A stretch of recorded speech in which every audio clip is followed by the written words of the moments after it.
But Job answered and said, how have you helped him who is without power?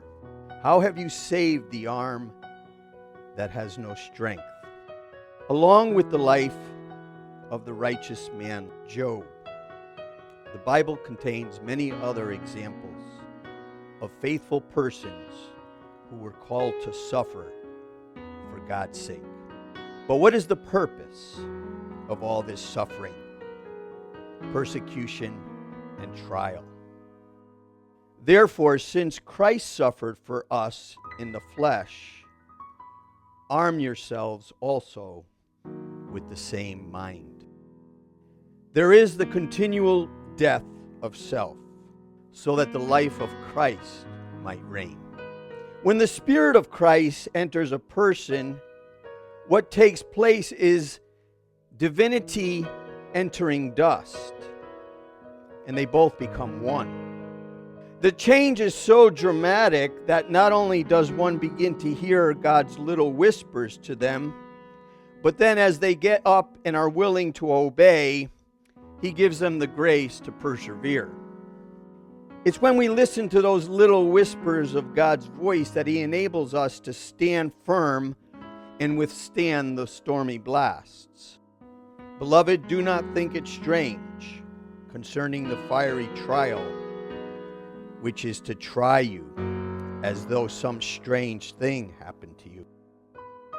We love to read the stories of the great faithfulness of men and women in the Bible. Where did their energy come from when all hope was lost? Who kept them afloat when it seemed like they were going down for their very last breath? How did they endure? Through all their experiences, they had to learn to fall back on the arms of grace. We in our own lives are going to suffer for God's sake. Suffering and patience seem to be two of the main ingredients the Lord uses to bring about His purposes in our lives.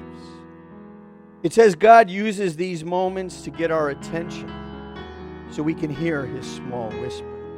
The reason that the Lord's whisper is so small is so our faith in Him will grow in Him.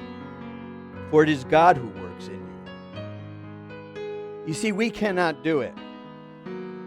It is God who does it in us as we go on walking and obeying. When Jesus comes into our life, He disturbs all the standards we have set up for ourselves.